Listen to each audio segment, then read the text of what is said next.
दोस्तों, आपने गरुड़ पुराण पढ़ा है तो आपकी मृत्यु निश्चित है और आपके साथ बहुत अशुभ हो सकता है। और आपने गरुड़ पुराण पढ़ा है तो जीते जी आप अपना अगला जन्म देख सकते हैं। दोस्तों, गरुड़ पुराण के बारे में आप सभी तो जानते ही होंगे। यह पुराण भगवान विष्णु की भक्ति और उनके ज्ञान पर आधारित है। गरुड़ पुराण हिंदू धर्म के प्रसिद्ध धार्मिक ग्रंथों में से एक है। यह पुराण 18 पुराणों में से एक माना जाता है।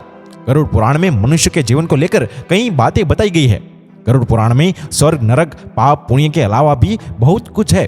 उसमें ज्ञान, विज्ञान, नीति, नियम और धर्म की बातें भी है। गरुड़ पुराण में एक और जहां मौत का रहस्य है तो दूसरी ओर जीवन का रहस्य छिपा हुआ है। गरुड़ पुराण में हमें कई तरह की शिक्षाएं मिलती है। गरुड़ पुराण में मृत्यु के पहले और बाद की स्थिति के बारे में बहुत कुछ बताया गया है, परंतु अक्सर इस पुराण के बारे में सुनने को मिलता है कि किसी भी जीवित मनुष्य को इसे पढ़ना नहीं चाहिए। इतना ही नहीं, अधिकतर लोगों के मन में यह भय बैठा दिया गया है कि अगर कोई जीवित मनुष्य इस पुराण को पढ़ता है या अपने पास रखता भी है तो उसके जीवन में हर समय अशुभ घटनाएं घटती रहती है। लेकिन मेरी माने तो ऐसा नहीं है, क्योंकि आज हम गरुड़ पुराण के बारे में आपको एक ऐसा रहस्य बताने वाले हैं जिसे जानने के बाद आप इस भय से मुक्त हो जाएंगे कि जीवित मनुष्य को यह पुराण पढ़ना चाहिए कि नहीं। दोस्तों, गरुड़ पुराण में भगवान विष्णु और उनके वाहन गरुड़ के बीच बातों का वर्णन किया गया है।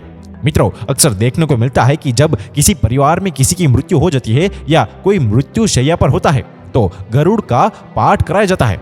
और यही सब देखकर लोगों के मन में भय कर जाता है कि जीवित मनुष्य गरुड़ पुराण का न तो पाठ कर सकता है और ना ही इसे अपने पास रख सकता है। परंतु मित्रों, सच यह नहीं है, क्योंकि गरुड़ पुराण के शुरुआत में ही इसके पाठ करने से संबंधित महात्मा के बारे में बताया गया है, जिसके अनुसार यदि कोई जीवित मनुष्य अपने जीवन में इस पवित्र पुराण का पाठ करता है तो विद्या, यश, सौंदर्य, लक्ष्मी, विजय और आरोग्य आदि के विषय में ज्ञान की प्राप्ति होती है। जो मनुष्य नियमित पाठ करता है या सुनता है वह सब कुछ जान सकता है और अंत में उसे स्वर्ग की प्राप्ति भी होती है। जो मनुष्य एकाग्रचित्त होकर इस महापुराण का पाठ करता है, सुनता है अथवा सुनाता है, या जो उसको लिखता है अथवा लिखाता है या पुस्तक के ही रूप में इसे अपने पास रखता है, वही यदि धर्मार्थी है तो उसे धर्म की प्राप्ति होती है। और यदि वह अर्थ का अभिलाषी है तो अर्थ प्राप्त करता है। जिस मनुष्य के हाथ में यह महापुराण विद्यमान है उसके हाथ में ही नीतियों का भंडार है। और जो प्राणी इस पुराण का पाठ करता है या उसको सुनता है वह भोग, मोक्ष दोनों को प्राप्त कर लेता है। इस महापुराण को पढ़ने एवं सुनने से मनुष्य के धर्म, अर्थ, काम और मोक्ष इन चारों पुरुषार्थों की सिद्धि भी होती है।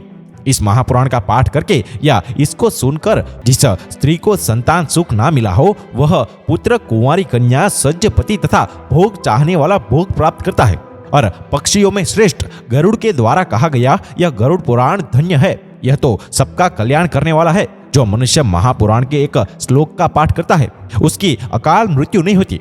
इसके मात्र आधे श्लोक का पाठ करने से ही निश्चित ही शत्रु का क्षय होता है। विष्णु धर्म के प्रदर्शन में गरुड़ पुराण के समान कोई दूसरा पुराण नहीं है। जैसे देवों में जनार्दन श्रेष्ठ है, वैसे ही पुराणों में यह गरुड़ पुराण हरि के तत्व निरूपण में मुख्य कहा गया है।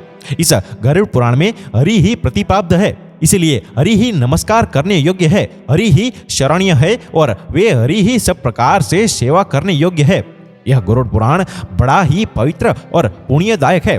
जो मनुष्य इस महापुराण को सुनता है या इसका पाठ करता है यह निष्पाप होकर यमराज की भयंकर यातनाओं को तोड़कर स्वर्ग को प्राप्त करता है। तो दोस्तों, आपको ये हमारा वीडियो अच्छा लगा हो तो इसे ज्यादा से ज्यादा लाइक करें, शेयर करें और हमारे ऐसे ही वीडियो देखने के लिए आप हमारे पेज को फॉलो या सब्सक्राइब करना न भूलें। धन्यवाद।